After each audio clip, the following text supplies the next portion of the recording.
আসসালামু আলাইকুম। দেশবাসী সবাই ভালো আছেন ইনশাআল্লাহ। আমিও ভালো আছি। কিন্তু একটা বেদনাদায়ক ঘটনা।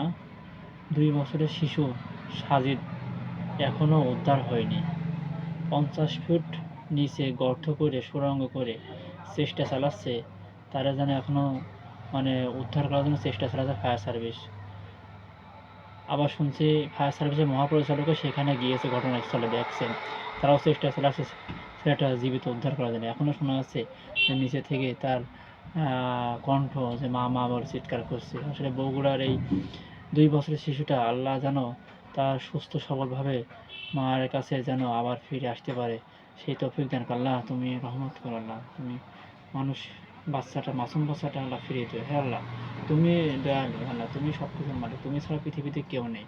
তুমি যেন আবারও এই বাচ্চাটা মায়ের কোলে যেত আর মাটা যেন সুন্দরভাবে বাচ্চাটাকে আবারও লালন-পালন করতে। হে আল্লাহ, আল্লাহ তুমি রহমতের মালিক। তুমি সৃষ্টি করে, তুমি ছাড়া পৃথিবীতে কেউ নেই। সবাই চেষ্টা করছে, সবাই করতেছে। আমরাও দোয়া করি আল্লাহ যেন বাচ্চাটা সুস্থ সবলভাবে আবার মায়ের কোলে ফিরে আসে। ধন্যবাদ। সবাই যেন আল্লাহর কাছে দোয়া করি। এই কামনা বলে শেষ করছি।